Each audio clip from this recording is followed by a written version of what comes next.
শুভ সকাল বন্ধুরা, সবাই কেমন আছো? আমি ভালো আছি। আর আজ হচ্ছে সোমবার, সপ্তাহে শুরু আবার, আর আমারও দিন শুরু। তবে আমি আগের ট্রেনটা যাইনি, আজকে আমি পরের ট্রেনে যাচ্ছি। পুজো দেওয়া হয়ে গেছে, ফুল তোলা হয়ে গেছে। আজকে একটু তাড়াতাড়ি মানে কাজ করি, আসলে মেয়ের পরীক্ষা তো, যার জন্য আমাকে ওই দিকটা চাপ বেশি করতে হচ্ছে।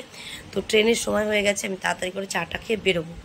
তো ডিউটির জায়গায় গিয়ে তো মোটামুটি দুদিন ভালো ছোটো ছোটো ক্লিপ দিয়েছি ভিডিও, আর আজকে যদি পারি তো করবো, নতুবা সেই রাতে দেখা হবে তোমাদের সঙ্গে। তো চলো চাটা খেয়ে নিয়ে বেরোই।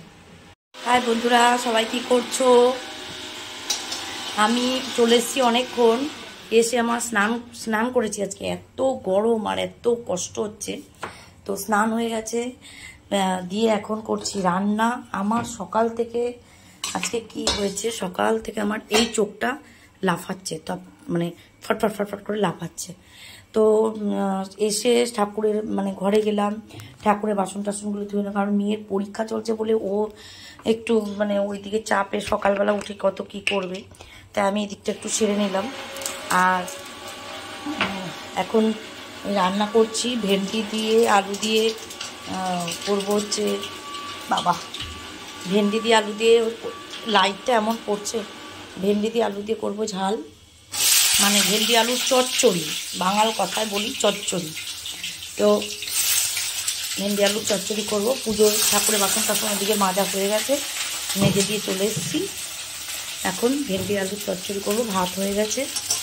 আর কুমড়ো কেটে রাখবো, কুমড়োটা দেখি সকালবেলা যদি পারি একটু ভেজে নেবো। কালকে যাব আমি K6, মানে যে ট্রেনে আমি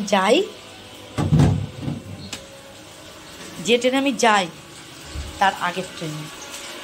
মানে কি করবো আমি বুঝতে পারছি না। এক তো আমি ওইদিকে মিক্সি চলছে, এক তো আমি উঠতে পারি না, তোমার যে ট্রেনটায় যাই সেটাতেই উঠতে আমার প্রবলেম হয়ে যায়। আবার কালকে যাব তাড়াতাড়ি ট্রেনে, তো কিছু করার নেই, যেতে হবে। আর কেন কালকে যাব সেটা তোমাদের কালকে রাতে এসে বলবো। দেখেছো চোখটা লাফাচ্ছে, কি করি আমি বুঝতে পারছি না। বলছে ওই মেয়েদের ডান চোখ লাফানো নাকি ভালো না, আমার মা বলে। তো কোনো কিছু প্রবলেম হয়, বিপদ টিপদ হয়, জানি না কি হচ্ছে, বুঝতেই পারছি না। তো রান্নাবাড়ি করে নিই, রান্নাটা করে নিয়ে আসি, তারপর তোমাদের সঙ্গে আবার কথা বলছি। রান্না হয়ে গেছে, দেখো এই যে ভেন্ডি দিয়ে আলু দিয়ে চচ্চড়ি করেছি, আর এখানে আছে চিকেন, আর এই যে হচ্ছে ভাত। চলো খেয়ে নিই, তারপরে কথা বলছি তোমাদের সঙ্গে। চোখটা ক্রমাগত লাফিয়ে যাচ্ছে। খাওয়া দাওয়া হয়ে গেছে, মানে মাথাটা আঁচড়াইনি, মাথাটা একটু চুলটা বাঁধবো, সারাদিন সেই এখন চুলটা বাঁধবো। মুখ টুক ধুয়ে চলে এসেছি, স্নান তো এসেই করেছিলাম। আর এখন সব বাসন টাসন মেজে গ্যাস ফ্যাস মুছে চলে আসলাম, এখন পড়বো শুয়ে। তো চোখটা ক্রমাগত লাফাচ্ছে গো বন্ধুরা। শুনেছি যে চোখ লাফালে পায়ের ধুলো দিতে হয়, এটা আমার মা বলে। তো জানি না কি হয়, কিন্তু সকাল থেকেই করছি, জানি না কি হবে। আর আজকের মতন এখানে ভিডিওটা শেষ করছি। কালকে সকাল সকাল যাবো, মানে কালকে যে ট্রেনে যাই তার থেকে আগের ট্রেনে যাবো, তোমাদের বললাম। আজকের মতন এখানে ভিডিও শেষ করলাম। আমার চ্যানেলের নাম রূপালী সিম্পল লাইফস্টাইল। সবাই সাবস্ক্রাইব করো, লাইক করো, শেয়ার করো, কমেন্ট করো, প্লিজ, তোমাদের কাছে রিকোয়েস্ট করছি।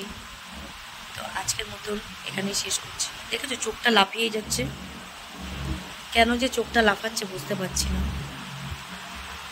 এই যে এই চোখটা কত লাফিয়ে যাচ্ছে, উফ কি বিরক্তিকর যে লাগছে। আজকের মতন টাটা, গুড নাইট।